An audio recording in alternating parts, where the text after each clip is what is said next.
Thursday, February 18th, 2016. We will call this meeting to order. Everyone would please stand. County Board Member Nick Quincy will read the pledge of allegiance and then introduce the clergy this morning.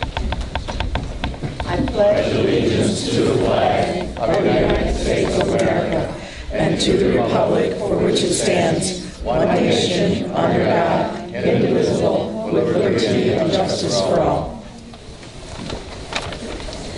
Thank you. Second Baptist Church in Joliet was established in 1880 and is the oldest African-American congregation in Joliet and in Monroe County. Like a good many African-American churches during that time, it was a hub of education, of civil justice, of civil rights, and of learning for the community and a social networking place. Today, 136 years later, it continues that mission and has added to that an after-school mentoring and homework program, food pantry, and meal service to those who are in need. This venerable congregation is pastored today by the Reverend Larry Tyler, who is with us today during this season of sacrifice, remembrance, and reflection to offer some words of prayer. Pastor Tyler.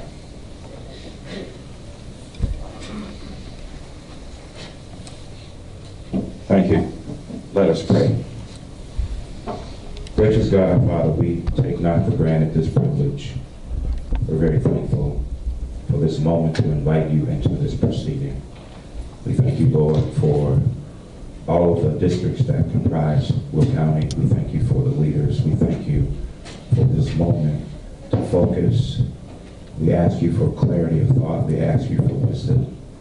We ask, oh God, that you would enable this assembly to accomplish a mission, to set policy, appropriate resources for the delivery of countywide services.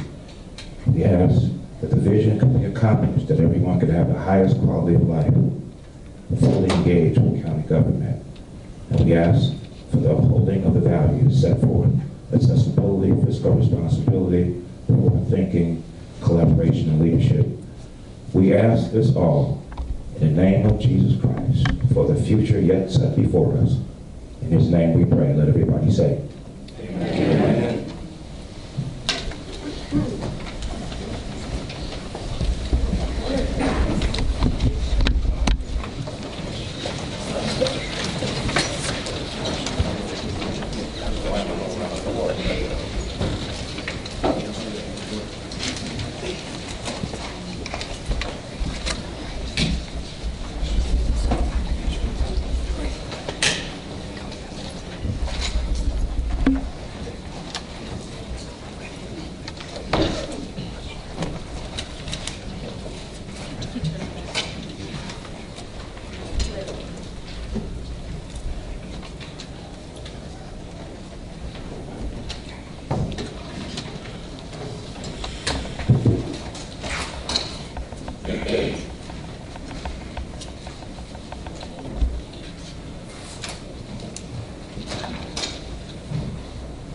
Madam Clerk, would you please call the roll? Sure. Mayor? Brooks? Here. Howard?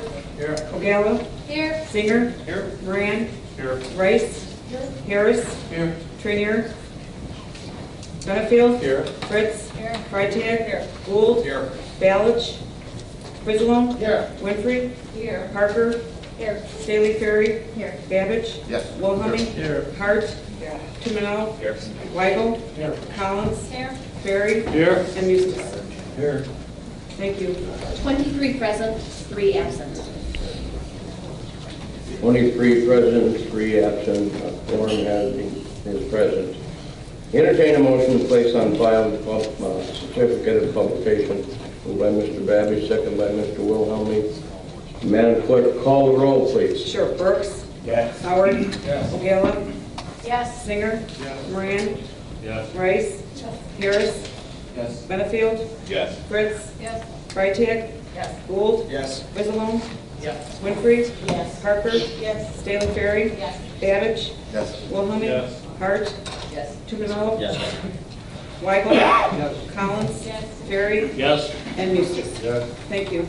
23 affirmative. 23 for the motion, that's carried.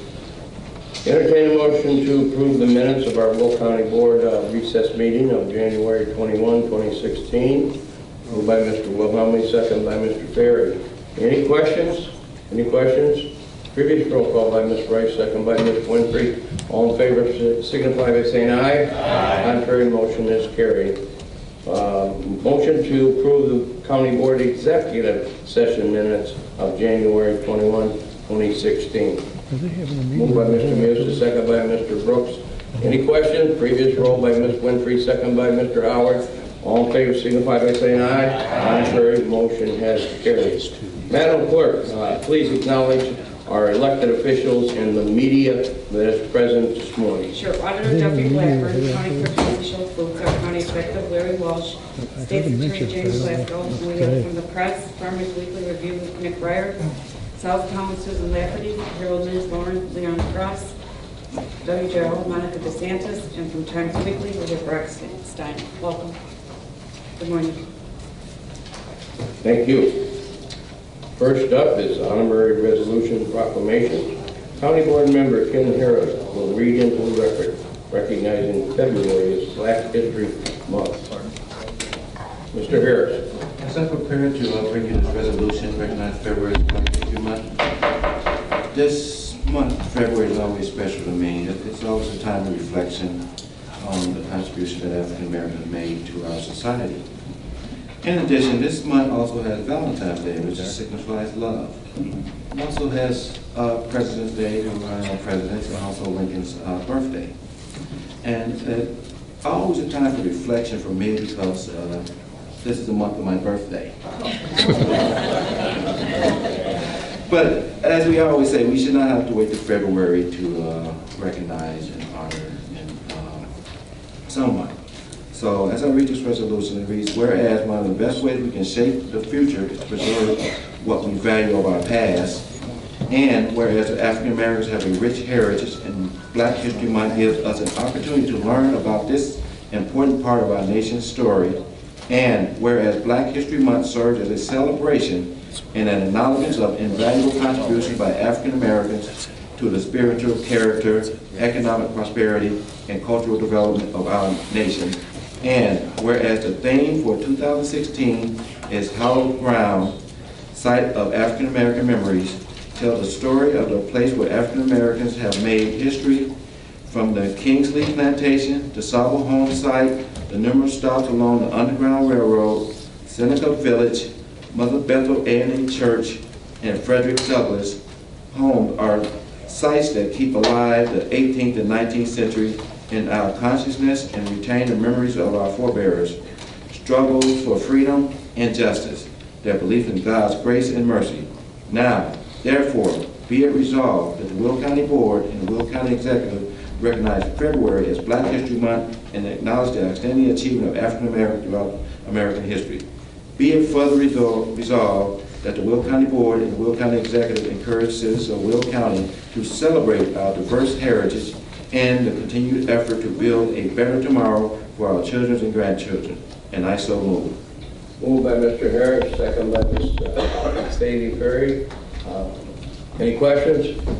Previous roll. All in favor signify by saying aye. Aye. Contrary, motion has carried. Next up, County Board Member Reagan Freitag will present a proclamation recognizing the Wilmington High School cheerleaders as their first place finish in the cheerleading contest.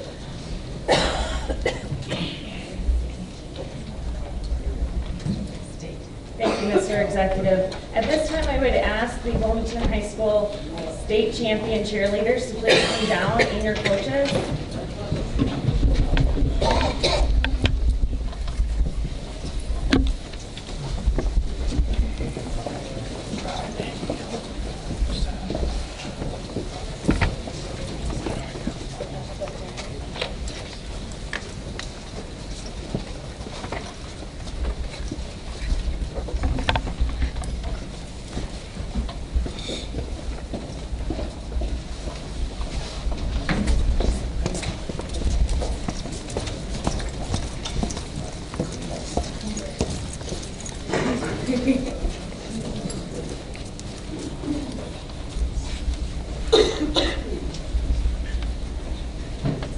First, I want to say congratulations. I'm so proud of all of you.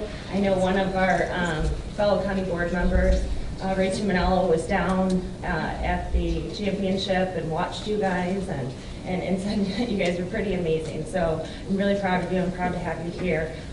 You're a great reflection of our community in my hometown. Thank you. Whereas it is the intent of the Will County Board and the Will County Executive to recognize outstanding achievements of individuals and organizations in Will County. And whereas the Will County Wildcat High School cheerleading team placed first in the small division state championship at the IHSA state cheerleading competition on February 5th through the 7th, 2016. And whereas this is the first championship for the Wilmington Wildcats in cheerleading, and whereas the Wildcats posted an 86.8 score to finish well ahead of runner-up Carlisle. And whereas the success can be attributed to the commitment and dedication of head coach Janine, the outstanding coaching staff, and the Wilmington Wildcats high school cheerleading team. Now therefore, be it resolved that the Will County Board and the Will County Executive hereby honor the Wilmington Wildcats high school cheerleading team for first place in small division state championship at the IHSA state cheerleading competition. Be it further resolved that Coach Janine, the coaching staff, and the members of the Wilmington Wildcats cheerleading team be commended for this distinguished honor. Dated the 18th day of February 2016, attested by Nancy Schultz-Boots, Will County Clerk, and Lawrence M. Walsh, Will County Executive. I so move. Moved by Ms. Freitag, seconded by Mr. Gould. All in favor signify by saying aye. Aye. Contrary, motion is carried.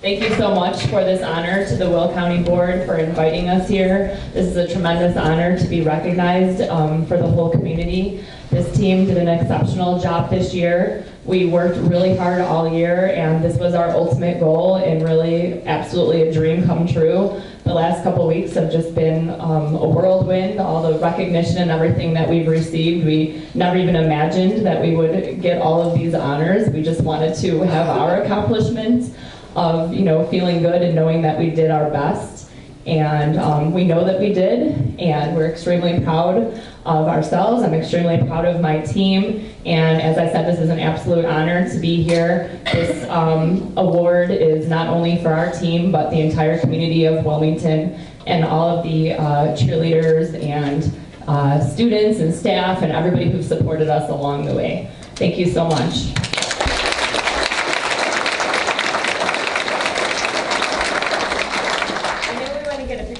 Girls, you want to come up front and do some sort of like cheerleading stance? You want to get up here? Come on, do something.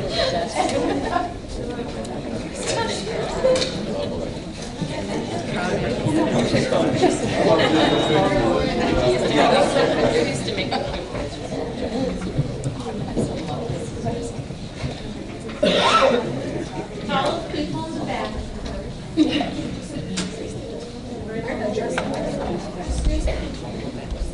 Okay, put the short person in the front. That's my fault.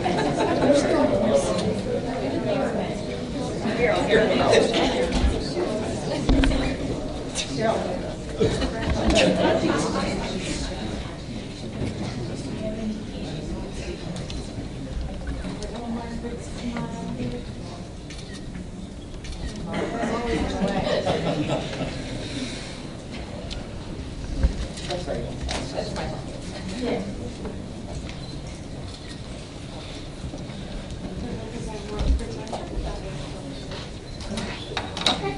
Thank you. Thank you so much.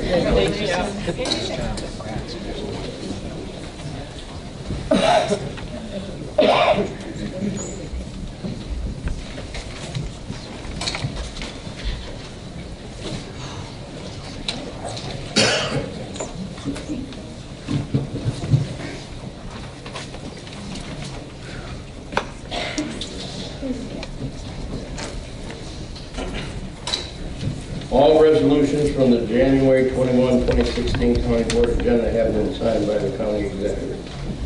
First order of business is Land Use and Development Committee.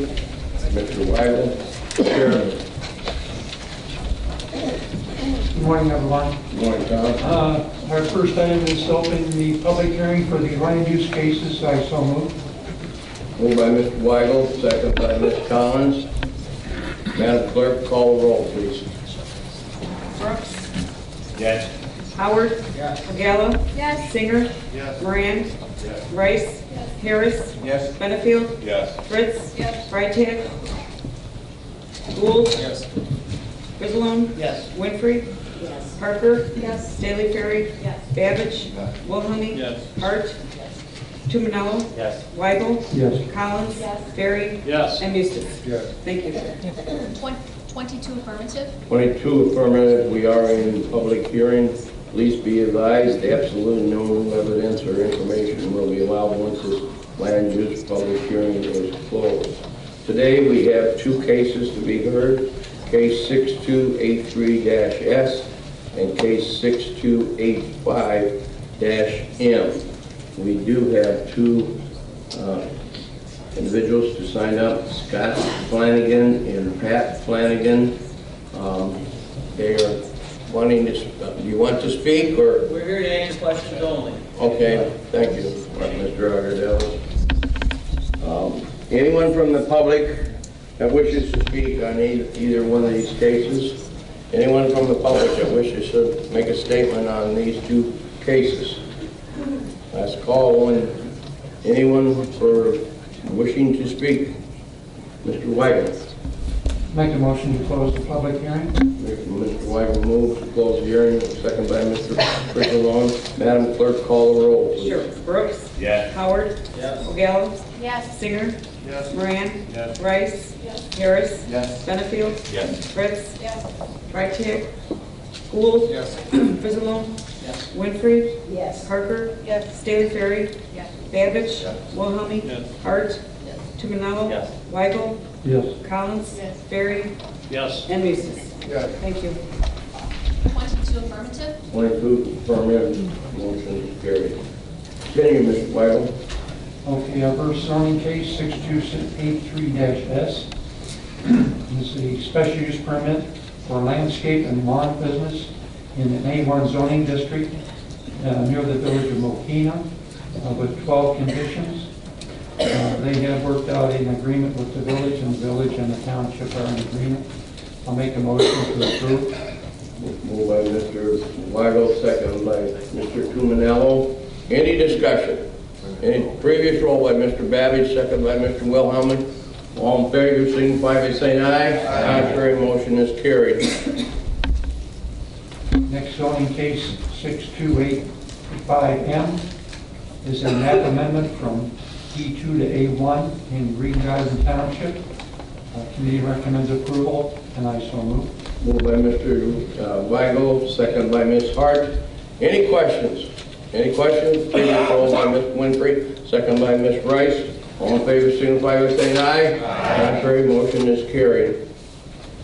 That concludes our zoning cases. We have one resolution concerning an ordinance change to allow chickens in residential districts. Right now, they're required to get a special use permit, which costs about $650, and the chickens cost about $1 a piece. The residents would be required to keep the chickens on their own property. They have to be 50 feet from adjacent residents, and they're currently allowed in the E1 and E2 zoning districts. Committee recommends approval. I so move to approve the ordinance change. Moved by Mr. Weigel, second by Ms. Fritz. Any discussion? Any discussion on this very important issue? Seeing none, previous roll call by Mr. Babbage, second by Ms. Stately Ferry. All in favor signify by saying aye. Aye. Contrary, motion has carried. Would you like to be vote, Reagan? Yes, please, yes. Thank you. Motion is carried. Mr. Weigel? That concludes my report. Our next meeting will be on March 8th. Thank you. Thank you.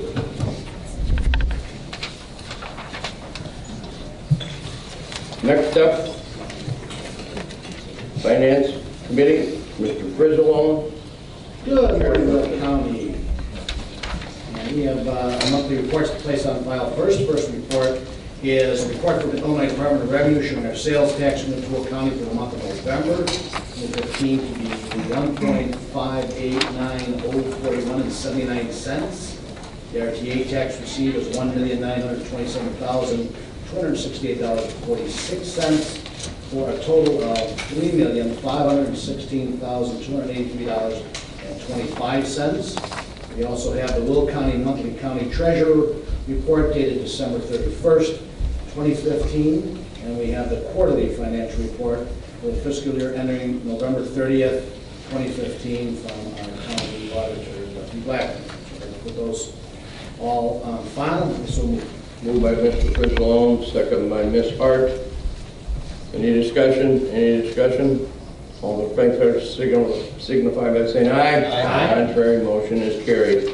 we have 16-28, appropriation of funds by the HS-Teen Pregnancy Prevention Grant. I so move. Moved by Mr. Frizzalone, second by Ms. Collins. Any discussion? Any discussion? Previous roll by Mr. Gould, second by Mr. Tumanello. All in favor signify by saying aye. Aye. Contrary, motion has carried. 16-29, appropriation of funds for the HRSA supplemental funding to 330 grant, and I so move. Moved by Mr. Frizzalone, second by Ms. Rice. Any questions? Previous roll by Mr. Howard, second by Mr. Babbage. All in favor signify by saying aye. Aye. Contrary, motion has carried.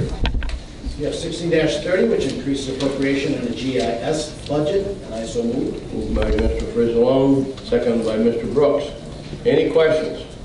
Previous roll by Mr. Ferry, second by Ms. Winfield. All in favor signify by saying aye. Aye. Contrary, motion has carried. And we have 16-31, authorizing the county executive to execute necessary documents for delinquent tax program, and I so move. Moved by Mr. Frizzalone, second by Ms. Freitag. Any questions? Previous roll by Ms. Parker, second by Mr. Ferry. All in favor signify by saying aye. Aye. Contrary, motion has carried. And our next Finance Committee meeting is scheduled for March 1st at 10 a.m. Thank you. Thank you. Next up is our Public Work and Transportation Committee. Mr. Gould, Chairman. Good morning, Mr. Executive and fellow board members. My first resolution is 16-32, authorizing the name change of a portion of former Exchange Street.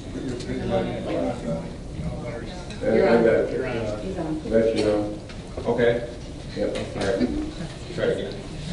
1632, authorizing the name change of a portion of former Exchange Street to Old Exchange Street, located in County Board District 1. I move for approval. Moved by Mr. Gould, second by Ms. Freitag. Any questions? Any questions?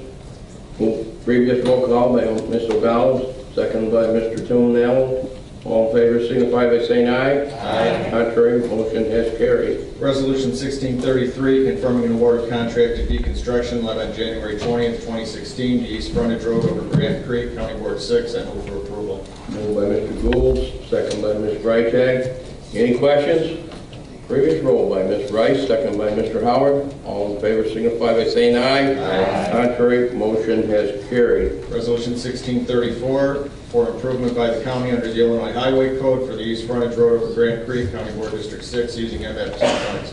Move for approval. Moved by Mr. Gould, second by Mr. Ferry. Any questions? Previous roll by Ms. Hart, second by Stately Ferry.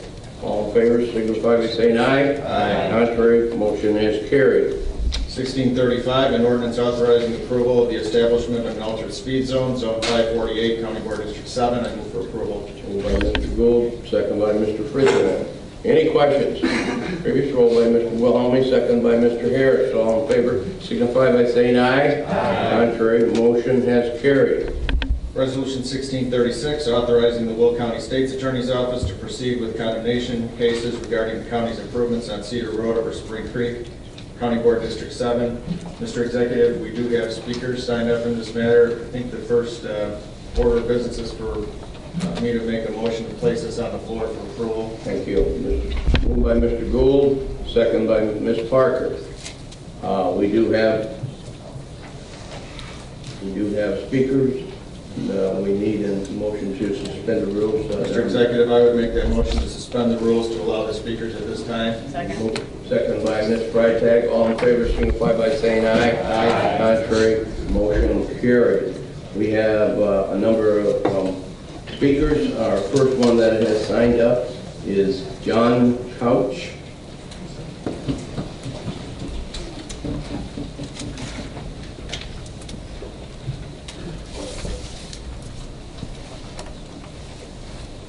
Now, I think a lot of this is going to be the same information, so you've got time to make your statement, but we don't want to get repetitive, but you're all welcome to come up and make a statement.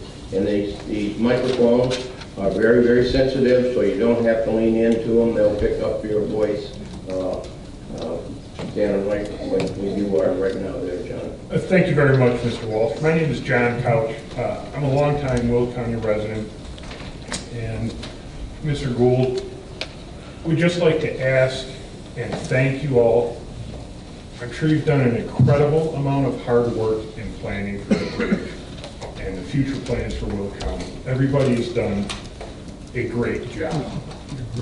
That said, today we're asking you not to stop progress or change progress. Maybe we could just redirect the progress. We love our property. We have been stewards of it. We are incredibly proud, and we invite any of you to come visit us. Again, please don't stop progress. I love Will County. I love being here. But if you could see it within yourselves to find a way where we don't have to break a rule, but we can just bend the rule or bend that road around our property, you would make all of us proud to be Will County residents. And again, incredibly appreciate the work that it takes to do this in the planning. And I thank you all for taking a moment to hear us out today to see if we can find a way to do things even better than we already do in Will County. Mr. Executive, thank you very much for your time. Thank you very much, Mr. Couch. Next up is Seth Peterson.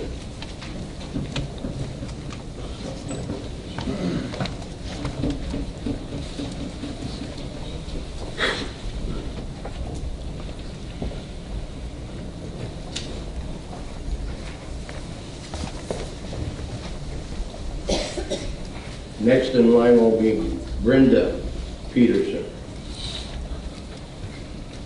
Thank you, Larry, for this time. Thank you, Will County Board members, also for hearing us speak today. I'm going to kind of shoot from the hip here and just state how I feel. The bridge widening project in and of itself, I don't know that we necessarily have an issue with. What we are concerned with is its development to the east. It will negatively affect ultimately 15 homes in its current progress. That's something we're looking to change if at all possible. It's our understanding there was plans initially to go to the west with this project. If this project is to go to the west, it will negatively impact only one home, ultimately. And I'm not saying that's good, but a 14-to-1 ratio is much better than a total cumulative of 15 homes being negatively impacted.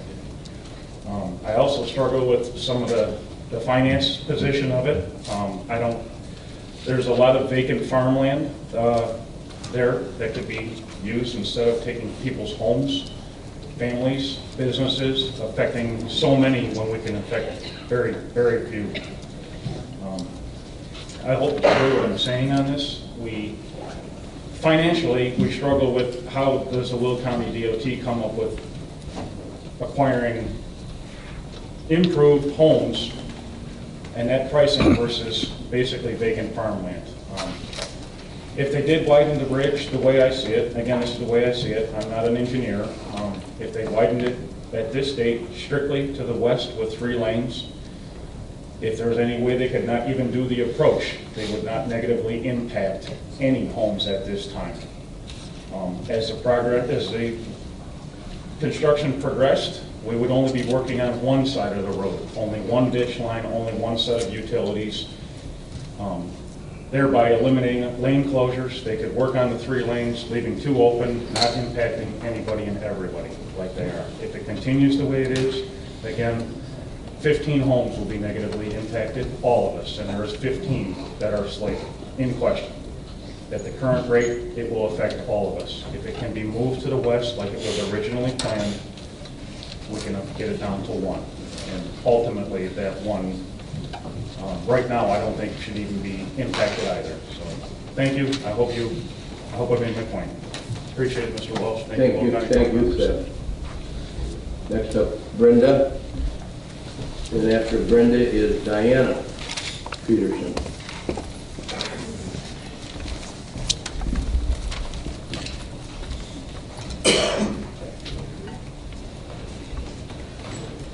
Good morning, everyone. I'm Brenda Peterson. Pardon me, I have a little bit of a cold I'm struggling with this morning. I stand before you today pleading for the reversal of this bridge widening from going east to the west. From what I understand, it was previously slated to go to the west, and now it's aggressively showing it's going to the east. The land that you're going to vote on today for condemnation, it's beautiful, rolling hills, 200 to 300-year-old oak trees, 60 to 70-foot evergreens that will all be destroyed. This is an area where my children have grown up playing. It's hard to get them to go home. They play in the creek, they climb the trees, they run up and down Grandma's hills. They'll all be gone if this tends to pass. I leave you with a few questions. Why do we need to destroy trees, homes, land, when we can see that there is open space to the west? It's not just farmland, there's open space there. And why do we need to cost the taxpayers more money on this issue when, once again, it looks that there's an open option to the west? This is not neighbor against neighbor. It just, if you come out and look at the property, you'll see that there's a more reasonable option, a less costly option. May God be with you in making your decisions today. Thank you very much. Thank you very much. Next up is Diana Peterson. After that will be Karen Turner.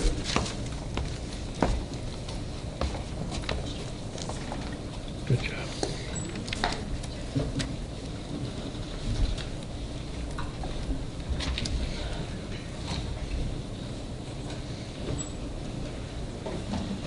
I am Diana Peterson. I am the owner of the property that is being impacted. The proposed bridge over Spring Creek would encompass more than just that. It would encompass Cedar Road to be widened to 5 lanes. The impact on my property would be just devastating. To widen the road, WillDOT is supposed to go equal distance in each direction from the center line. This is not the case. The road width plus an additional 4 feet approaching the front of my property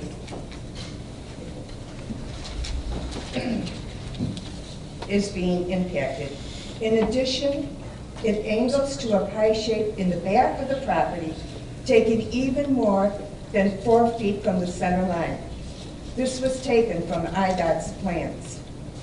This is only stage 1 of this road widening. My property is on the corner of Shabloom and Cedar. Shabloom is a 2-lane road. If the proposal were to go through, a traffic light would need to be installed because you have a 2-lane road, meaning 5 lanes, you need a traffic light.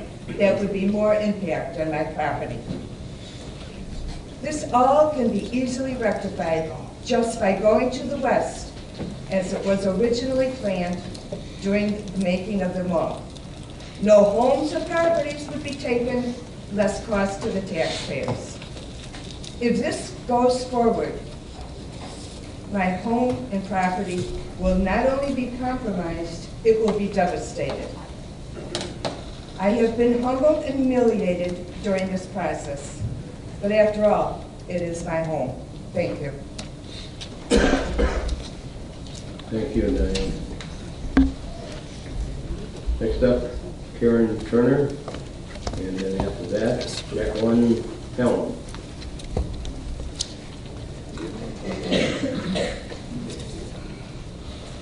Good morning. I didn't know I was going to be speaking today, so forgive me. For those of you who maybe don't understand, I am Diana's daughter. My parents bought their home 30 years ago. It's a 5-acre parcel, and in those 30 years, they have improved it. They have been good stewards of the land. It is beautiful. There, it looks like a park. My father passed about 5 years ago, and his memory, the gifts of his herbs and gardens and everything are there. Mom receives a letter saying they want to come and take some of her land. They had it staked, and you're not there, you don't see it, you don't know. But the stakes, and I'm talking to you in the back, Mr. Gould, a little bit, put it so that it's basically this road will be on top of Mom's house. And it pies in the back, so then it goes to the back. Basically, they are trying to force her out. This is home. My mother is 73 years old, and she's a widow, and she has been a wonderful taxpayer, a wonderful neighbor, a wonderful homeowner. When I walked in this morning, I see a big sign that says, Will County, Protect America Community. Seriously? Protecting whom? Greed? I'm sorry if I'm a little emotional. But this is my mother, this is my home, these are our memories. We don't have a qualm fixing a bridge. There's no problem fixing a bridge. But to take a 2-lane road that really doesn't have much traffic and make it into 5, it makes you wonder what the plans are down the road. It makes you wonder about the other homeowners who also will have a road going right to their home. There are those in this room who say, oh, we're not taking anybody's home, we're just going to take a little bit. Really? It's like saying, I'm just going to take the back half of your car, it'll still go. It's not the same. When is the greed going to stop, people? When? We don't want anybody's land impacted. But to go to the east, there are no homes. It's just scrubby farmland. You're not taking someone's home. And I need you to think on this. I need you to think, as people, when does it stop? Will County, we protect America? My father was a garbage man, and he created a little haven for him and Mom and Seth and I. And that will be gone. And it will be gone because of greed. So please, I just ask that you think on it. Thank you. Thank you. Thank you very much, Jacqueline. And the next up would be Richard Davis.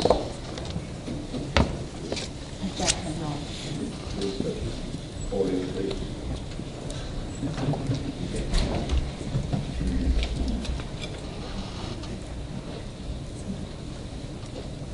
Good morning, I'm Jacqueline Helms. I'm the attorney for the Petersons in this family.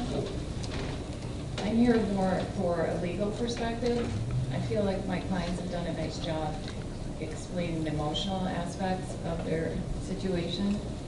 I would start always in a condemnation case by reminding the elected officials that this is a fundamental constitutional property right that's being taken from Peterson involuntarily, their property rights. So this is a serious matter. My clients have submitted questions to the county. I'm sure you all received a copy. I read through the answers to these questions. It seems that the county is ignoring the long-term impacts of this project and the long-term reason for this project. When a condemnation suit is filed, there must be necessity. That's necessary precedent to a condemnation suit legally. The only necessity that I can see is for a long-term expansion of the road, widening the bridge would come first, then in the future the road would be expanded. The way the plans have been developed up till now, the bridge widening would ensure that a future widening of the road would occur on the east side of the road where my client's property. So when I read the answers to these questions, they seem to take the situation in a vacuum as if there's not going to be a future road widening. But what is going to occur with the bridge will determine how the road is widened, meaning will it be widened on the east side or on the west side. So when my clients have arguments regarding the cost of the taxpayers, the impact on property owners, this is all in relation to the fact that the bridge widening is setting up the road widening. And as far as the necessity, if there is no road widening, we see no necessity. If there's no plan, there's no necessity. And you cannot take their property constitutionally without necessity. Thank you. Thank you. Mr. Davis?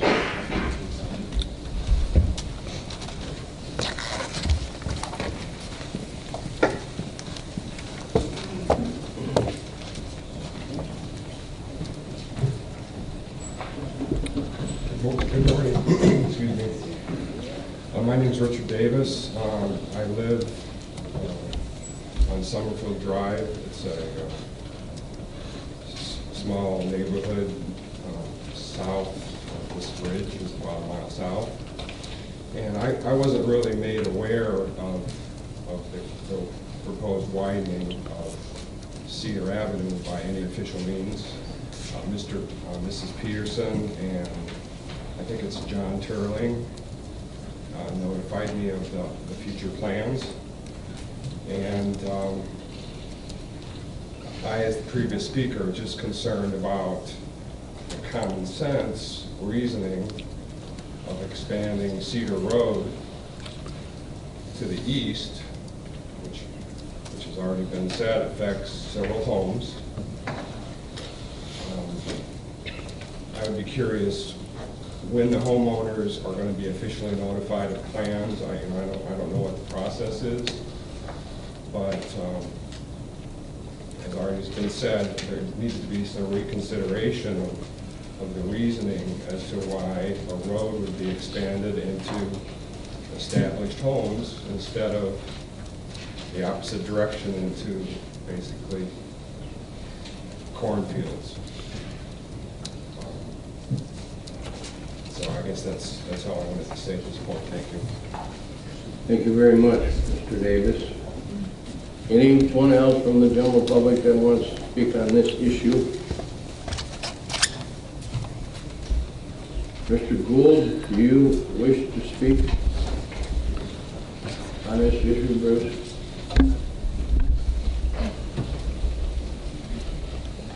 Thank you, Mr. Executive. Come on down here so everybody can see you and everyone on the mic, please. Good morning, Mr. Executive. Good morning, Bruce. Board members. I defer to the members of the county board. If there's any questions, I'm here to answer them. Mr. Friswold. Not a question so much, but can you just explain, because I know there's been a lot of different things said about going to the east, not going to the west. Can you just give a little summary of the hypothesis of where this is at? Yeah, the way we're designing this project and the existing bridge that sits there today, all our right-of-way is based on the section line of Cedar Road. The existing right-of-way that is out there today was purchased off the section line. We are also the additional right-of-way that is needed for the 5-lane bridge, and I'll get to that in a second, is based on the section line. We're building it equally on both sides of the road. So from the section line, equal construction both sides. We're not pushing it from one side to the other, it's equal. There's been comments made about why are we going to a 5-lane structure? And on our 2030 plan, which is our long-range transportation plan, which has been on our website, which we had public hearings on, which was passed by the Will County Board in 2009, shows Cedar Road to be a 5-lane road. And the decision that was made when we moved forward on this project, which we've been planning on this since 2001, what we decided to do, instead of just replacing a 2-lane structure today, and then have to go back years later and acquire more right-of-way and widen the bridge out, we felt it would be prudent, cheaper for taxpayers in the county to go ahead and move forward with the 5-lane structure today.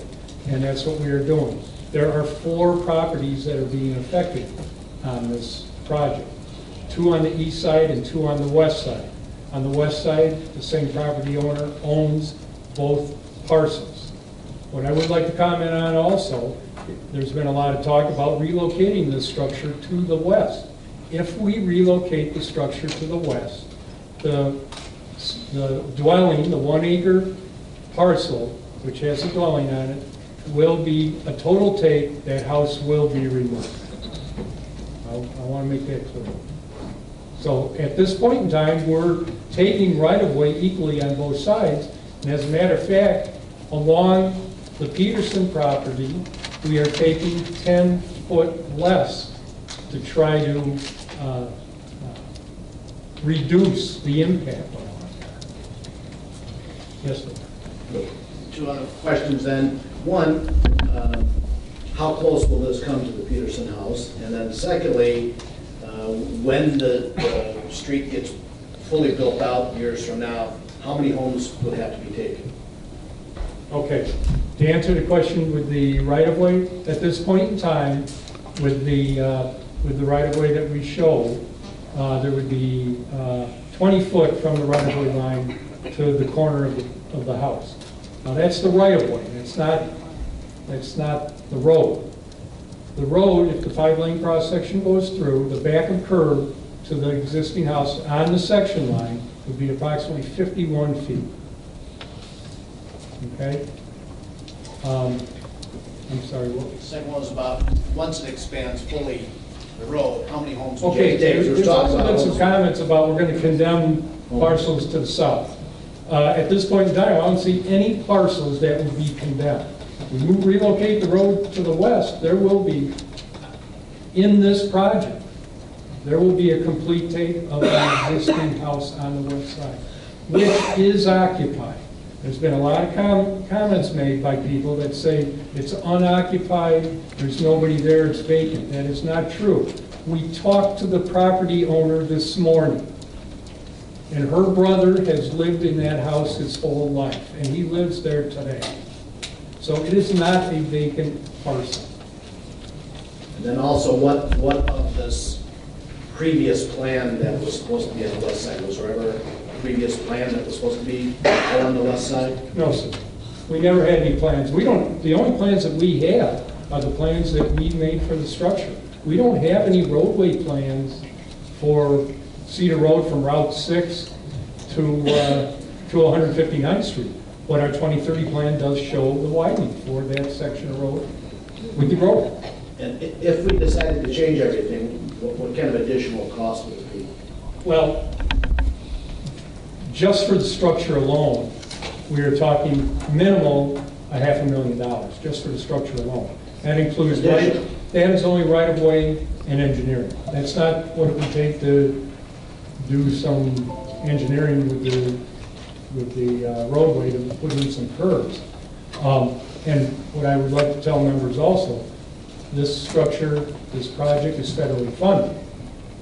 With that being said, of course, we have to go through a lot of process. We have to go through phase 1, phase 2, like we do on all our projects. We relocate it, we start over with our engineering, and as we've talked about on other projects where we start looking at redesigning, it's very difficult to go back to the Federal Highway Administration and ask for additional funds when they have already contributed to the existing budget. Okay, next up is Mr. Tumanello. Thank you, Mr. Executive. Member Frizzle asked every one of the questions that I had written down, so I'll yield to Mr. Singer at this time. Thank you. Next up is Mr. Singer. Thank you. Good morning, everyone. I just wanted to highlight this, one of the things that Bruce had said as a response to Mr. Frizzle's question. When I was the chairman of the Transportation Committee, we passed Neuqua. I don't ever recall this expansion ever being planned west of that center. I don't ever recall that it was, in a sense, drawn to be in one place and then moved to another. Can you just reconfirm that some of those comments we heard this morning weren't accurate? Absolutely. Yeah, in our 2030 plan in Buildwell, we've never had any other plan. No, it's never been changed. It wasn't drawn to the west and then moved further east. That's just not true or accurate. Additionally, you have to understand that if the bridge were to be moved west, you're talking about miles, at least a mile, of an entire realignment of Cedar Road. You can't just move the bridge west and not have very long tapers from north to south to get you there. We're talking millions and millions and millions of dollars to do this. I mean, it's one thing to say it costs $500,000 just to redesign the bridge, but that doesn't include all of the relocation costs to move the road to the west to do that. This is what we've heard this morning as a request from the homeowners would cost the county millions and millions of dollars. And I think that we should point that out because in contrast, there were some claims made that it costs us more to do it this way.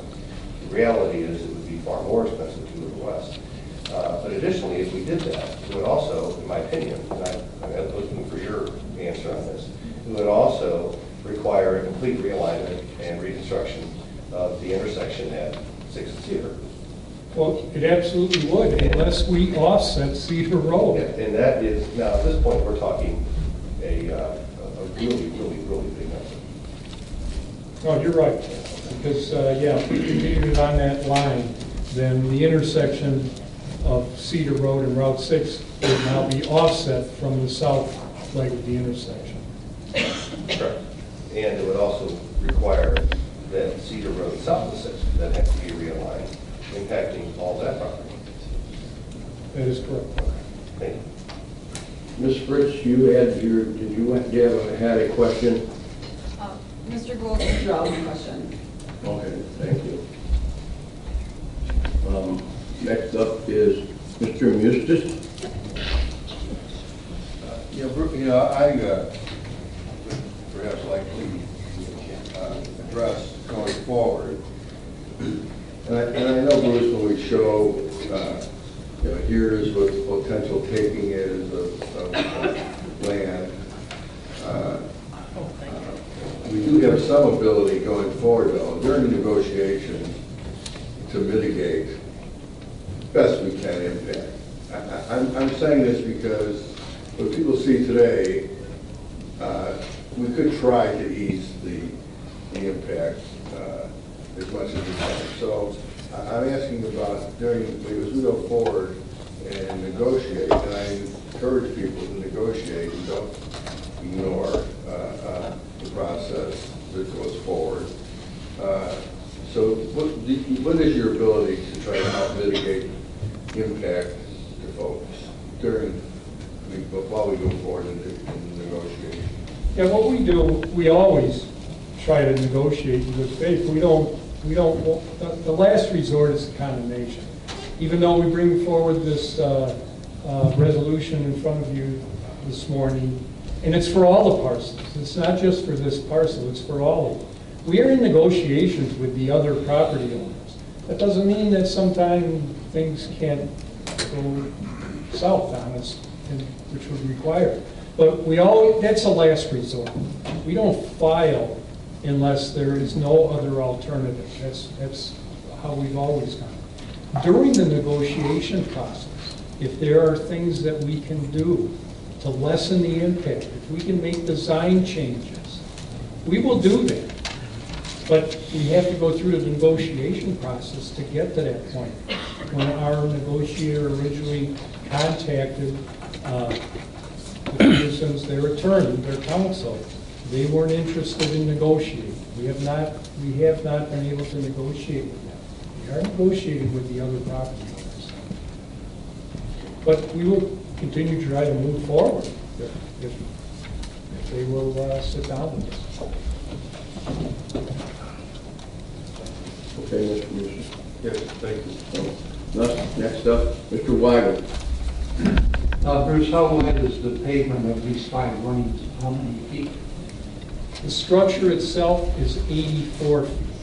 What that includes is 64 foot of pavement and 2 10-foot shoulders on the structure. That's for the structure. Because the 5-lane bridge, in the future, when the 5-lane road goes through, we have to have a shoulder because we have a concrete parapet wall.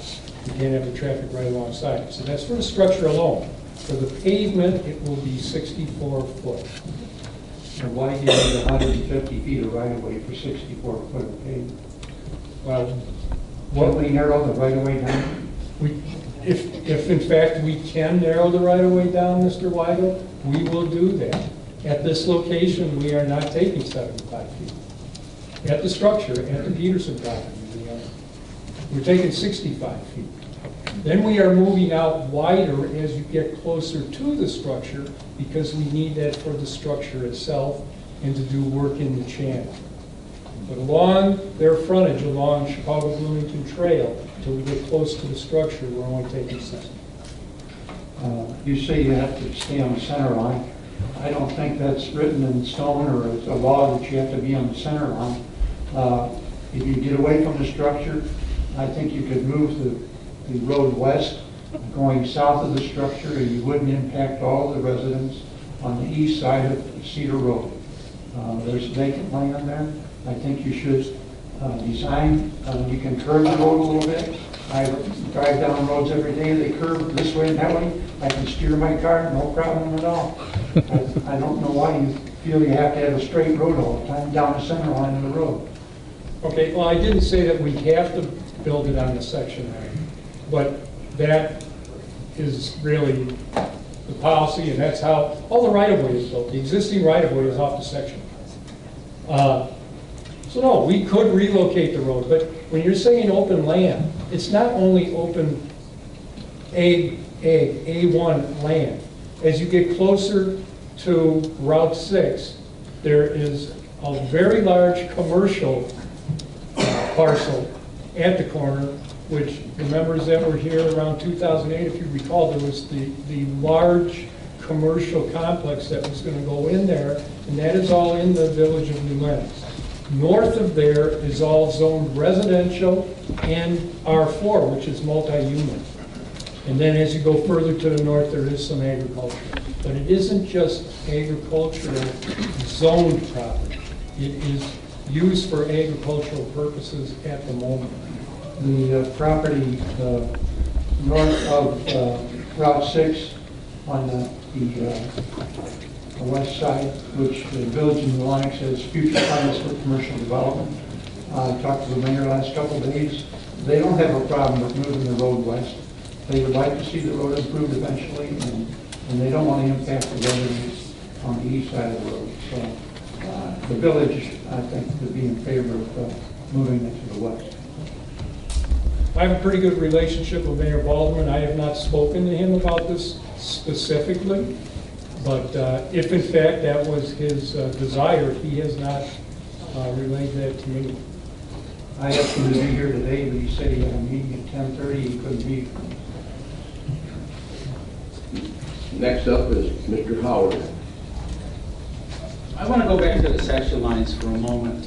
I know recently there was a question in Washington Township on Indiana Ave with that bridge that was built along the section line.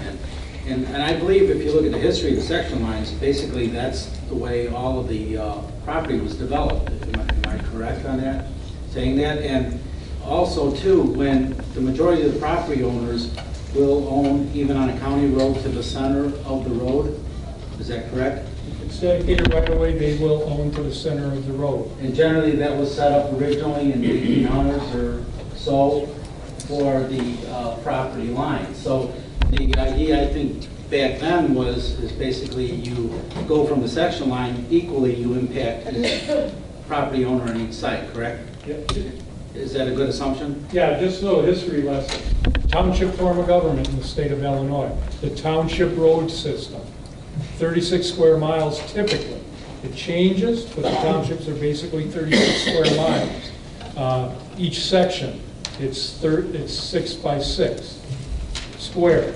And the section lines, when the original surveyors came out and surveyed the section lines, that is what the roadways were based off of, those section lines. The dedication of right-of-way was based off the section line. And the dedications for the property owners were based on that. That's how we got our road system. Obviously it changes. There could be factors where the section line changes. And as you go to county lines, you got the county line jobs, so they jog. Correct? You know how it works. Fractional townships too. And fractional. Yeah, as you go along the Kankakee River. Washington, it's a different situation. Fractional out at Washington Township and Crete Township, there are more because it's the state line. It would be less. Wesley Township, along Kankakee River is less. But the basic is 36 square miles. Okay, but along that line, if we bumped that bridge over, basically the majority of that road was designed along the section line.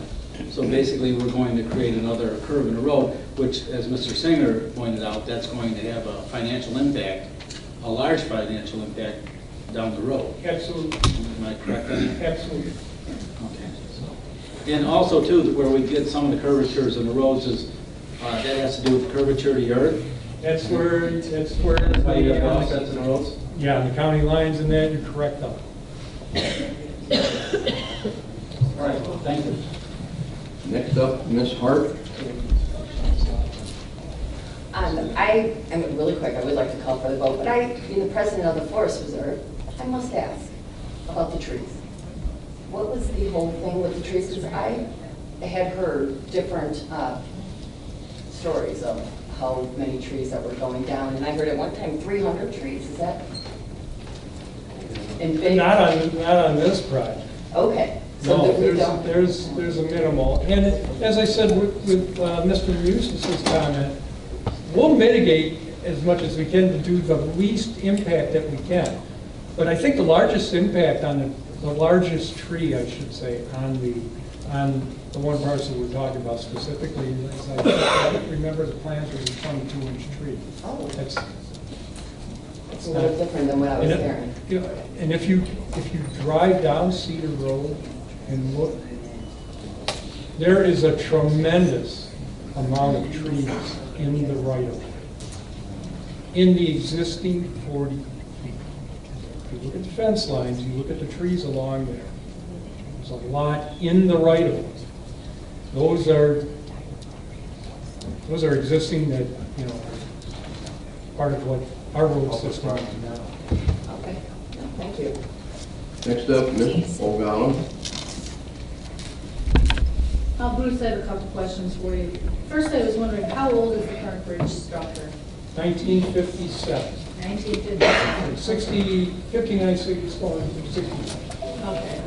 So I used to work for a little township road district, and I work with the road crew, and I know that is one of the things that we are going through throughout the entire county. Each township's doing their own is bridge improvements because the old bridges are crumbling and falling apart. So it's really important for the safety of everybody traveling that we upgrade our bridges.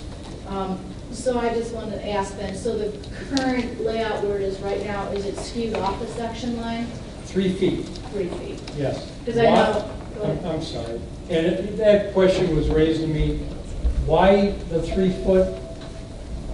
60 years ago, I can't answer that. A lot of times the structures were placed, which was the easiest place to put it too. They weren't necessarily on the section line.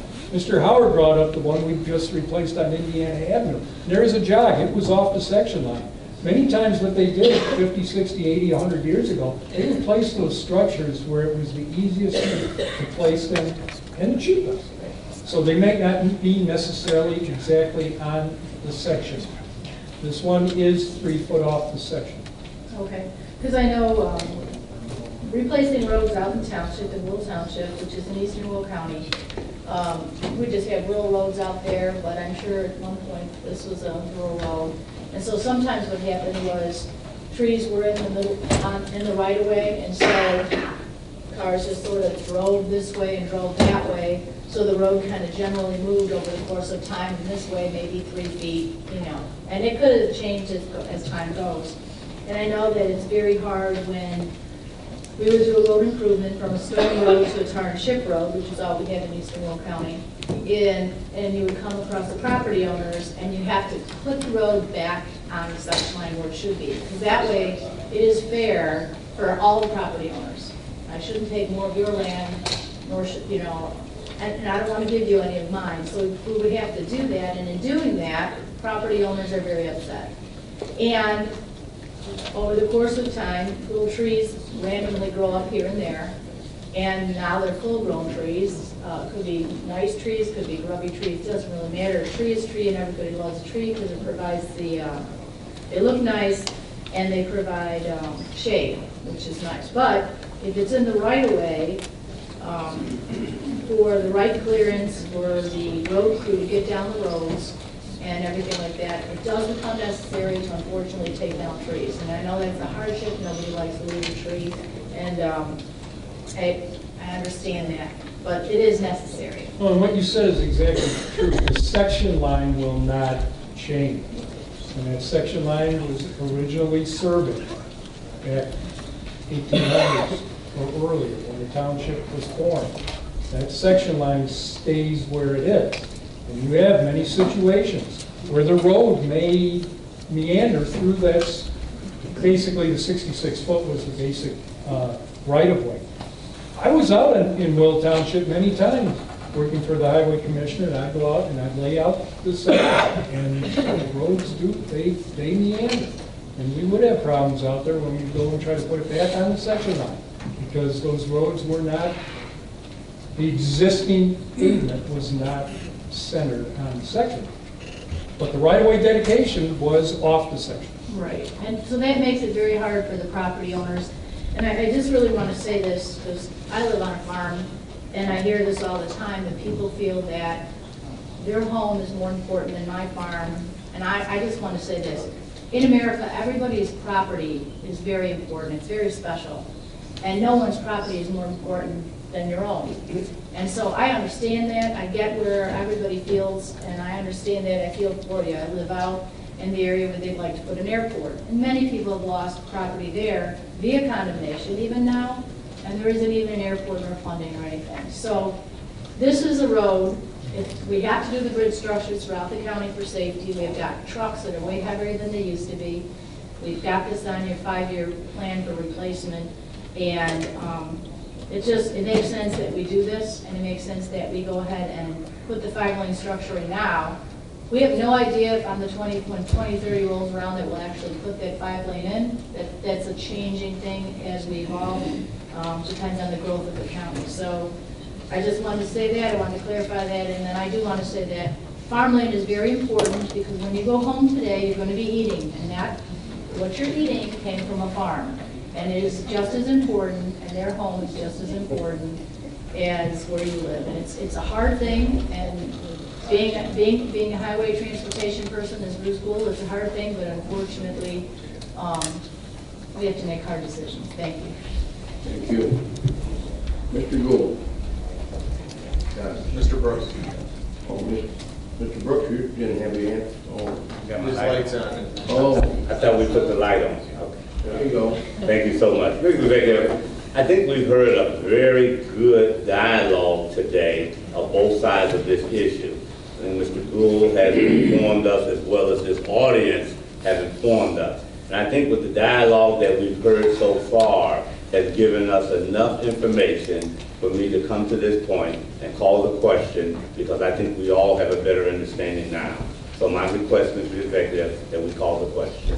Thank you, sir. And I'll make a motion for the previous roll call. Second. Second. Done. You got a comment? No, just a roll call vote, please. Madam Clerk, call the roll. Did we go out of public commentary? We're not in it. Suspended the rules. Suspended the rules. We don't go into public hearing. Madam Clerk, call the roll. Sure. Brooks? So the question is, we're voting now on. The motion is that Mr. Gould made is to support the authorization of the condemnation. All right. I understand. 1636. Thank you. Yes. Howard? Yes. O'Gallo? Yes. Singer? Yes. Moran? Yes. Rice? Yes. Harris? Yes. Benefield? Yes. Fritz? Yes. Freitag? Yes. Gould? No. Griswold? No. Winfrey? Yes. Parker? Yes. Staley Ferry? Yes. Babbage? Yes. Wilhelmie? Yes. Hart? Yes. Tumanello? No. Weigel? No. Collins? Yes. Ferry? Yes. And Eustace. Yes. Thank you.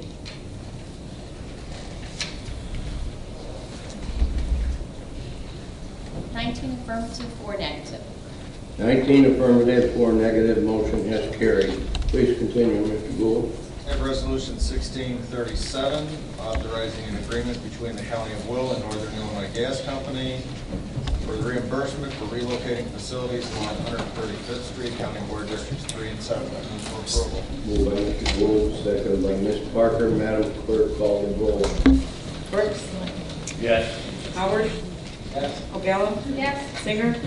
Yes. Moran? Rice? Harris? Yes. Benefield? Yes. Fritz? Freitag? Yes. Gould? Yes. Griswold? Yes. Winfrey? Yes. Parker? Staley Ferry? Yes. Babbage? Wilhelmie? Hart? Yes. Tumanello? Weigel? Collins? Ferry? And Eustace. Yes. Thank you. 23 affirmative. 23 affirmative, motion has carried. Please. Resolution 1638, authorizing an agreement between the County of Will and West Shore Pipeline Company for the reimbursement for relocating facilities along 135th Street, County Board Districts 3 and 7, and I move for approval. Moved by Mr. Gould, seconded by Mr. Ferry. Any questions? Previous roll by Mr. Babbage, second by Mr. Wilhelmie. All in favor, signify by saying aye. Aye. Contrary, motion has carried. Thank you, Mr. Executive. Appreciate everybody's time and attention today. Our next meeting is March the 1st at 9 o'clock. Thank you, Don. Thank you very good. Committee report. Next up is Judicial Committee, Mr. Penfield, Chairman. Good morning, Mr. Chairman. Good morning, fellow board members. Nothing to report this month for the Judicial Committee. I would just like to say that our next scheduled meeting is for March 1st at 9 a.m. And please feel free to attend. Thank you. Thank you, Dan. Next up, Public Health and Safety Committee, Ms. O'Gallo, Chairperson. Thank you, County Executive Welch. Before I begin today, I would like to take a moment to ask everyone to welcome. We have our residents here from Sunny Hill. We have with us today, we have our Executive Director, we have Karen, if we could wave. We have our Assistant Administrator, Becky. We have our Patty with us. She is the dancing queen on Mardi Gras. And we have Roger, who is an awesome guy. He is our bus transportation, and then he volunteers. He works everywhere. Wherever they tell him to go, he goes. He even fills in for me when I am running late from here to for ice cream. And then most importantly, we have our residents from Sunny Hill in the first row.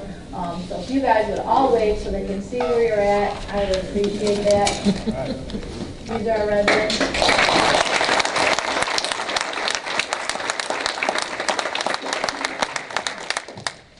They're a very invigorating crowd. They're buzzing about that place all the time, and I enjoy visiting with a lot of them. So I'm just glad that they came out today. I want you guys to welcome. Thank you. Okay, first I have some reports to be placed on file. Our first report is the Will County Regional Office of Education. It's our quarterly report. It's from October 1st, 2015 through December 1st, 2015. That report is submitted to us by Dr. Sean Walsh, who is our Regional Superintendent of Schools.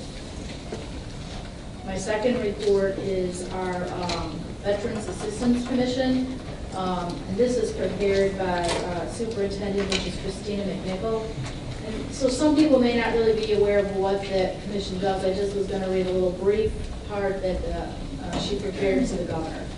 The goal of the Veteran Assistance Commission is to be a clearinghouse for the Will County veterans and social services agency within the county.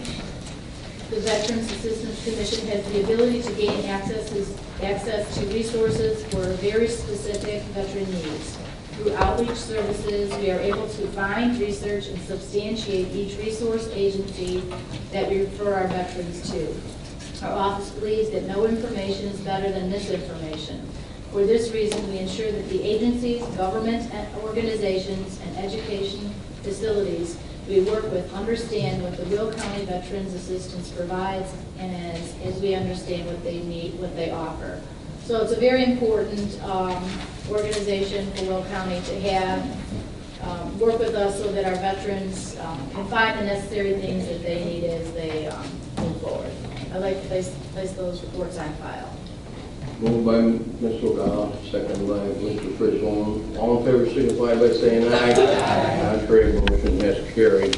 Thank you. My next is a resolution 1639, renewing contract for pharmaceutical and consulting services at Sunny Hill Nursing Home for Informed Extended Care Services, and I so move. Moved by Ms. O'Donnell, second by Ms. Collins. Any questions? Any questions? Previous roll by Ms. Parker, second by Ms. Rice. All in favor signify by saying aye. Aye. Contrary motion is carried. Next on my agenda is Resolution 1640, setting Sunny Hill census number for licensed bed capacity. And before we go there, I just want to give a little background. We're currently licensed for 227 beds. That's where we have 6 units. They call them avenues, 44 beds each. And we've had continuing renovation going on throughout the facility for a long time now. But the renovation has been totally well worth it. And we're currently on our last avenue, 6th Avenue. So during this process, audits have been done and such, and a new configuration is being designed. And I think it's very important that we recognize that this makes a lot of sense, because when you're a senior, it's hard enough when you can't live in your own home because you require care and services that your family just cannot do. So in doing that, we'll be able to offer our residents a private room and semi-private room. So we'll be going to we'll still have our 6 avenues, which will have 26 residents. So we have 20 private rooms and 3 semi-private rooms. And semi-private rooms are like for families and things like that. We do have some married couples that live there and everything like that. So I think it's really good as the way the future is going for nursing homes, and understanding that just because you're elderly doesn't mean that you shouldn't have a place of your own entirely. And that's one of the things that Sunny Hill prides itself on, is being a home for the residents, not just somewhere that take your old grandma, put her and say, hey, grandma, see it for Halloween or whatever holiday. You go there, you visit, you have a wonderful time. The residents love being there. They have a lot of input into what happens at the nursing home. They even have input into who gets hired. And if you guys don't go there, I encourage you to go. Spend some time. You can serve ice cream. You can enjoy a meal there and find out that they really do enjoy living at our nursing home. And so anyway, I would like to move 1640 for a vote, for resolution for a vote. Thank you. Moved by Mr. Ogala, second by Mr. Tumanello. Any questions? Any questions? Previous roll by Miss Staley Ferry, second by Mr. Harris. All in favor signify by saying aye. Aye. Contrary motion is carried. And my final resolution is 1641, which is Sunny Hill Nursing Home admission policy for non-county residents. And this is for our total census. So if we have residents who would like to come, we have people who would like to come and be a resident at Sunny Hill Nursing Home, we're setting the procedure for what rules will follow for that. So if the census is below 141 and there are no waiting lists for Will County residents, and the non-Will County resident at one time resided in Will County and was a taxpayer for 5 years, they would get first preference. And another stipulation is if we are again below the 141 census level, we do not have a waiting list for Will County residents, and an immediate family member of the non-Will County resident resides in Will County, that they then also would have a preference. So I would like to move 1641 for a vote. Moved by Ms. Ogala, second by Mr. Grizzlone. Any questions? Previous roll by Mr. Babbage, second by Mr. Moran. All in favor signify by saying aye. Aye. Contrary motion is carried. And that is all that I have today, and the next Public Health and Safety Committee meeting is scheduled for Thursday, March 3rd at 9 a.m. Hope to see you there. Thank you very much, Judy. Moving on to the Legislative and Policy Committee, Ms. Hart, chairperson. Good morning. Good morning. Here we go, Mom. Okay, we just have a couple resolutions. My first one would be 16-42, establishing. Can you hear? I'm speaking. You're on. Just turn it off. You just turned it off. You're on. Now you got the controls right here. All right, let me try this again. Yeah. Resolution 16-42, establishing the Will County 2017 federal legislative agenda and priorities, and I so move. Moved by Ms. Hart, second by Ms. Rice. Any questions? Ms. Fritz?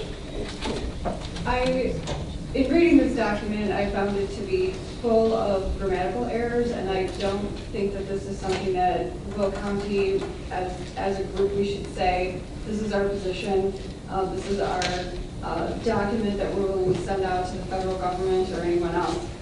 So I will be voting against this until it is cleaned up and fixed and in good condition. Thank you. This is a draft. Anything else?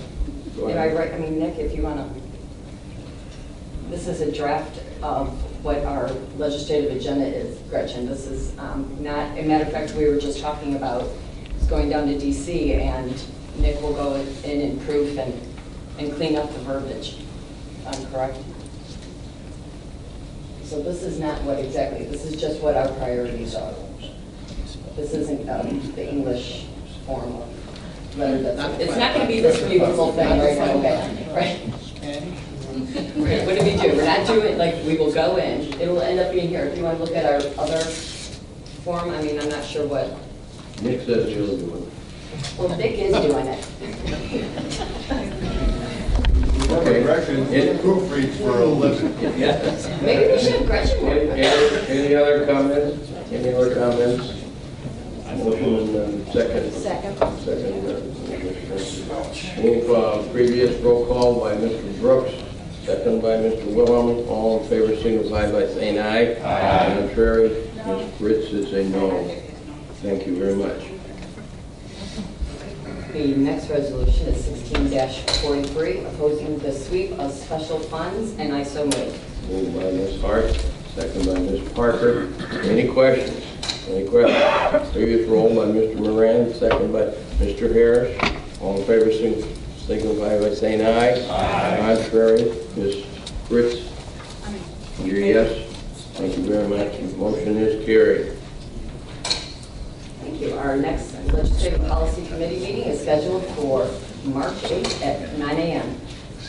Thank you, Suzanne. Next up is capital improvements. Ms. Freitag, beginning chairman. Thank you, Mr. Executive. Good morning. Good morning to the rest of the board. I have the first resolution, 16-44, awarding contract for facility remodeling phase 2 at the Court Annex for State's Attorney's Office. I so move. Moved by Ms. Freitag, second by Ms. Collins. Any questions? Any questions? Previous roll call by Ms. Winfrey, second by Ms. Rice. All in favor signify by saying aye. Aye. Contrary, motion is carried. Next, I have 16-45, authorizing the Will County Public Building Commission to competitively procure and manage exterior concrete restoration work at the Will County Courthouse. I so move. Moved by Ms. Freitag, second by Mr. Gould. Any questions? Previous roll by Mr. Babbage, second by Mr. Harris. All in favor signify by saying aye. Aye. Contrary, motion is carried. Mr. Executive, I do want to remind the board and others that are here that, again, I will be heading up our Will County Board Relay for Life team, and we've started working with, thank you to Beth and Lana in our office, to start raising funds. We are going to be selling t-shirts, and they are purple, just like the Wilmington Wildcats, and we'll be selling them. It is the color for Relay for Life this year, too. So, but we will be selling them. There's going to be forms in the office. If anyone's interested, there'll be $15, and that will start our funds for the Relay for Life team, as well as each caucus. We're going to give them, it's a scratch and giveaway.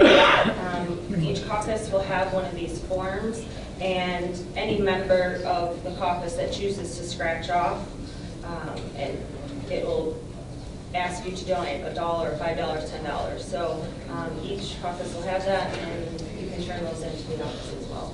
And then we'll do the next month. Oh, next month.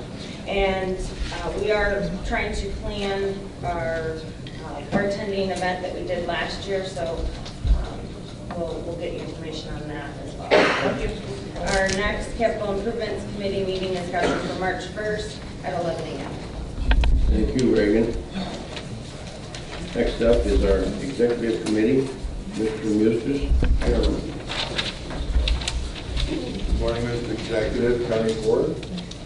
My first item today is 1646, authorizing lease agreement for the Workforce Investment Board. I'll move for approval. Mr. Brooks. Any questions? Previous roll by Mr. Ferry, second by Ms. Parker. I'll do an extension on that. Okay. Second by Ms. Rice. All in favor signify by saying aye. Aye. Contrary? Ms. Parker is abstained. Okay.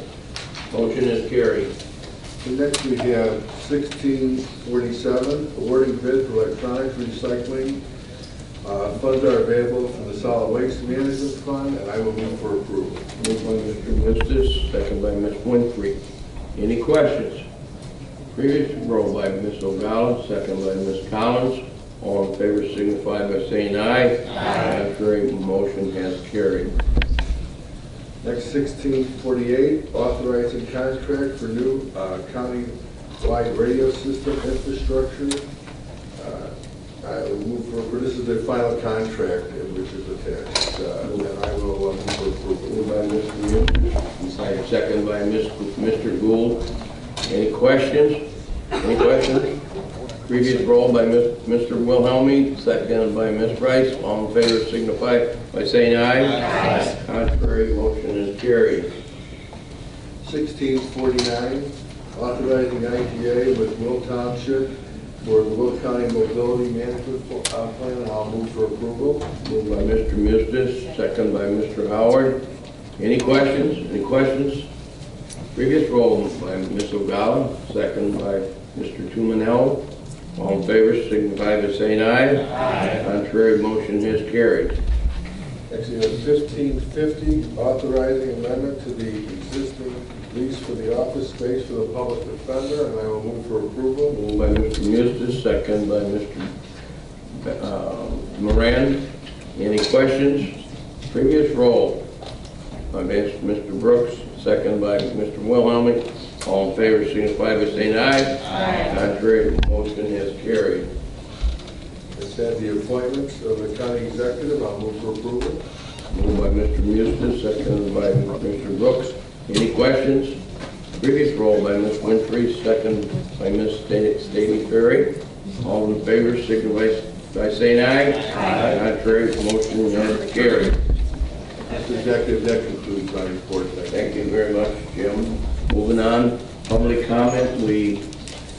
I don't think we have anybody signed up. Is there anyone here who wishes to address the board in public comment? Seeing none, moving on. Judy, Ms. Ogala? Right, I apologize. I had my light on back when we did the federal legislative agenda. Since I just spoke, and I think you guys thought I must have still been on, and I actually turned myself off. So anyway, I would like to say something. I think that our federal legislative agenda is really good this year, that we're very focused on projects that need to get done. And I also think it's good, it's important that we have included the terminal for the Lewis University Airport, since it's our only corporate airport. And I know that some corporations will not allow their aircraft to fly in because there's not a terminal there. Tower. A tower, that's right, sorry, tower. Tower terminal, to me, I don't fly a lot, so. Traffic control tower, so we want more traffic at this existing airport. With that, I do want to bring up and make it, because I'm speaking sort of the Governor Rauner here, and speaking to the rest of the board here, of what's continuing to go on in eastern Will County, is to continue taking the farmland by condemnation for an airport that doesn't exist. Doesn't exist, the airlines don't support it, there's no funding for it, the FAA has never approved it because the state of Illinois has never filed all the necessary documents to do that. With the condemnation cases, I would ask that we look at the Illinois eminent domain practice, continuing ed law education. It's page 248, section J, 265, abandonment, condemner's dismissal of the complaint, where this would give the state of Illinois the right to abandon the condemnation complaint at this time, allow those property owners to keep their farmland until which time the airport would actually become an actual possibility, which right now it is not. In addition to that, what happens is, and I have two Will County real estate parcels here that are in Will Township. These parcels were purchased from a landowner who rented them out. They were immediately, once they were purchased, just this last fall, November, they were raised. And then, so what happens is those tax dollars are lost. So I know our tax assessor always says, oh, we're not losing anything. Well, if we're not renting a home and we knock it down, that homestead sits there, no one builds on it, and we are losing taxes. What happens is, granted, the taxing bodies still levy their amount. So the taxing bodies don't ever lose taxes. But the residents who own that property, they lose money because they're paying more and more into that levy because there's less people paying into that pot. So, there's even been reports in the Daily Southtown and even the Tribune about the hefty price for condemning airport land for property. And the point here is we're spending all this money on an airport that might be built sometime. There was conversation about it started in the late 1960s. We are currently in 2016. I do live in the airport footprint, but aside from that, I've always been a voice for the residents out there. And I was 25 years old when I built my house. Currently, right now, I'm 55 years old. And this has been going on for 30 years, and we're no closer to building the airport today than we were then. And so further, I'm going to read a statement that Mr. Raumer had, Phil Cacker put into the Southtown Star back on June 12, 2014. I'm pretty skeptical about it, Raumer said. I don't know why politicians keep bringing it up. And I said to one guy, people keep talking about Peatone. Show me the analysis of why putting billions of dollars into that makes sense. I want to see the numbers. Show me the numbers, show me the analysis to why it makes sense. Nobody has done that, nobody has been able to produce that for me. Well, Governor Rauner and everybody here, no one has been able to produce that for me either yet. This still continues to happen. I have a family farm, it's over 100 years, this farm has been in the property, and they're currently in the condemnation process. If the state would go and abandon this case, this family would be able to continue to farm their farm and live in their farmhouse. So I'm asking everyone here to get involved and join me in this effort. I know in the past when I've talked to Executive Walsh prior to Christmas, when they wanted to come in and appraise this property the week before Christmas, he said it was absolutely ridiculous that they were going to do that. This is what the state does. They harass people out there and for no purpose whatsoever. And then, you know, the question even came up is why, I don't even understand why they're still purchasing land. And for those of us in this boardroom sitting here, we want to have our taxpayers the least amount of tax dollars as possible. So that goes to the tax bill that the people get every year. And I know we're a small part of that, but that small part and with all the other parts that are on the tax bills for the residents in this airport footprint, which impact the taxing bodies of Eastern Will County, those residents continue to pay more and more and more for a project that may never happen. So I just wanted to say that. I'm glad that we are supporting the control tower at Lewis University, but I think that this was a good time for me to bring this attention to this situation again. Thank you. Thank you, Judy. Ms. Rice? I just want to give a shout out to the land use department. I know we have electronic recycling problem currently in Will County, and I know they've been working really hard and communicating to us. Excuse me. And I just want to acknowledge the great job they're doing communicating to us the problem and seeking out a solution. I know it's complex, but as someone that resides in Bolingbrook and out in Bolingbrook, because we're a municipality, we don't always have a lot of county questions coming to the county board members. That's something there are questions about. Rumors, worry, concern to specify the only option, and I just really appreciate how hard land use is working on the solution, and it's kind of my shout out to them, and I hope that we continue to get that kind of communication. Well, thank you very much. I'm sure Mr. Haddock appreciates your shout out. But you are right on target. You are right on target in regards to our recycling.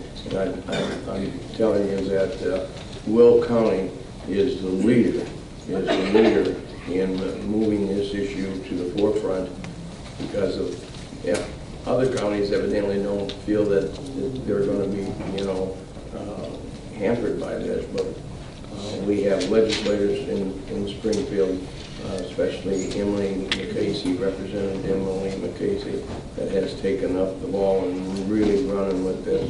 And so to Dean Olson and Marcia Keene in land use, the job well done. They are persistent in trying to get a solution to this problem. So thank you for your observation. Now, Republican Caucus Chair, Mr. Mayor isn't here. Mr. Fritz Long, you want to pick up Mr. I will. Mayor?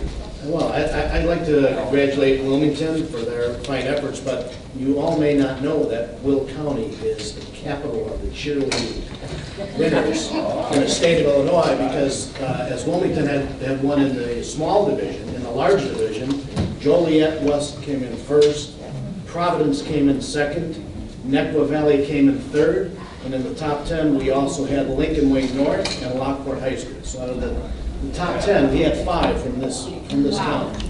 So we are the average.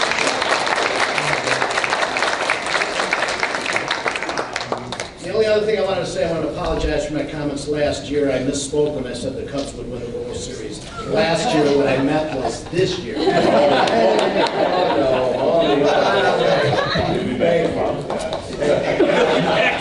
They're projected to win 101 this year or so. Mr. Brooks. Mike, you'll be given time to apologize again next year. Thank you, Mr. Executive. Good morning, ladies and gentlemen that are left here in the room. Let me begin my comments on a sad note because I got a couple of good points I'd like to end on. First of all, one of the things Mr. Executive you always hear me say, as a legislative body, county board, when one of our county board members are bereaved, we all are bereaved, and for this time, just like to acknowledge Mark Ferry and his daughter-in-law, Lauren Ferry. Mark lost his 93-year-old mom, Leona Ferry, last week, and just 4 days later, his brother-in-law, Tom Foreman, passed away. So Mark Ferry and his family, in 1 week, were bereaved with 2 funerals. And Mark, I know I talked with you extensively, but as you know, as a family, you are in our prayers. So the good notes I want to conclude on is number 1, in my Will County Board District 8, we have something called the N.B. Edwards Community Black Award Banquet that I attended. And what I didn't know when I attended there, that my colleague Denise Winfrey won 3 awards that day. She didn't tell me that part, but she won the Community Activists Award. She also received a resolution from the General Assembly of the state of Illinois, Larry Walsh Jr. presented. She also received a resolution from the 43rd Senatorial District, Pat McGuire presented on that night. So I just want everybody to know, congratulations Denise Winfrey, and keep doing the good work.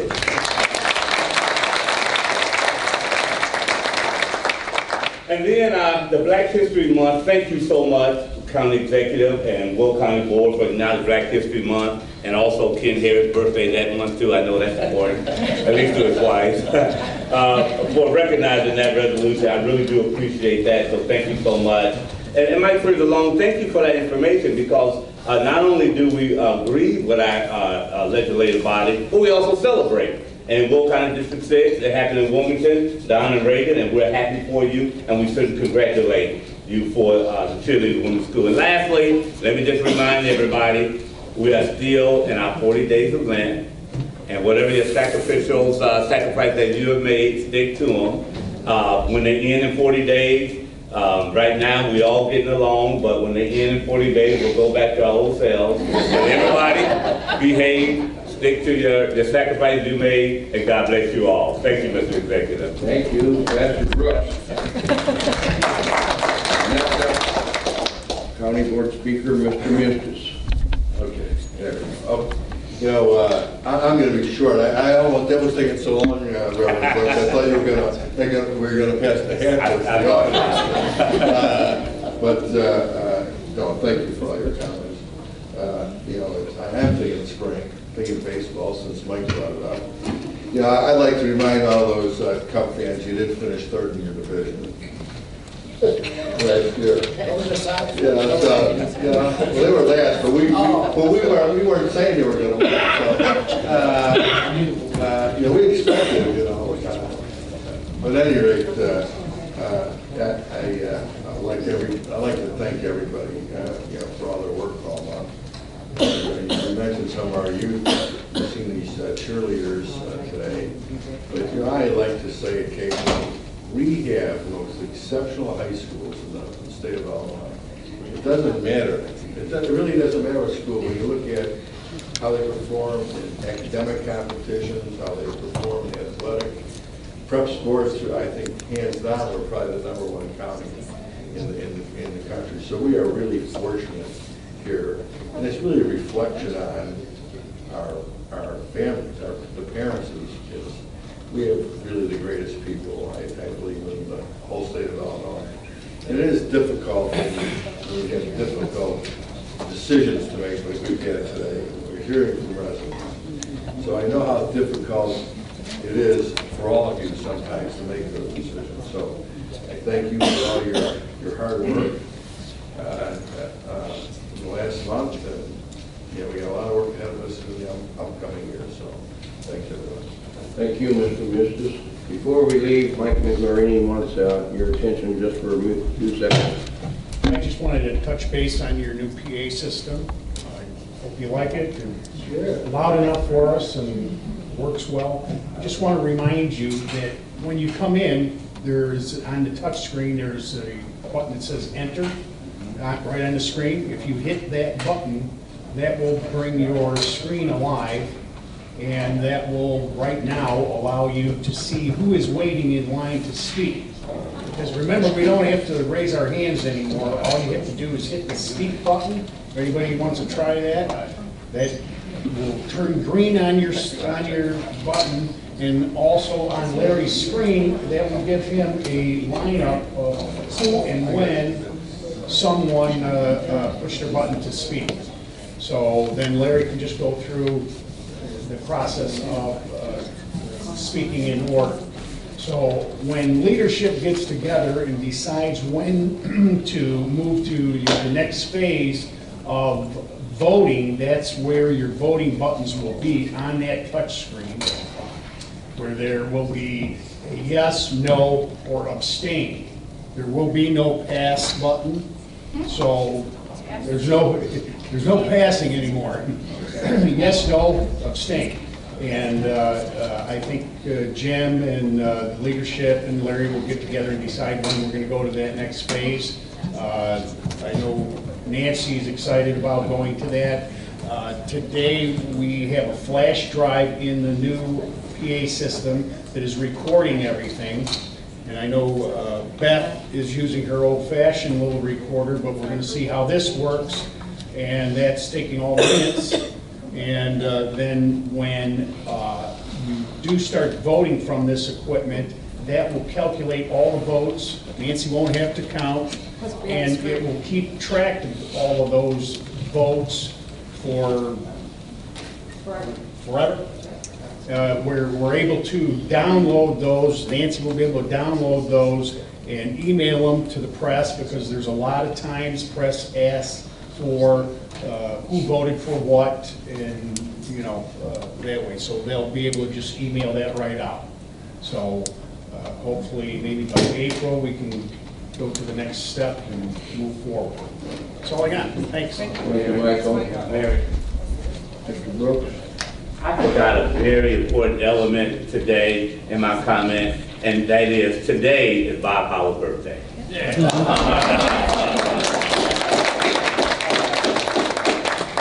Happy birthday, Bob. Should we sing? No. We'll refrain from singing, thank you.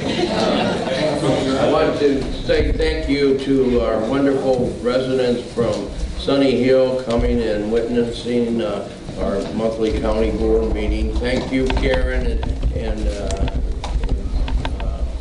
everybody that was there that helped out, and Becky and Roger.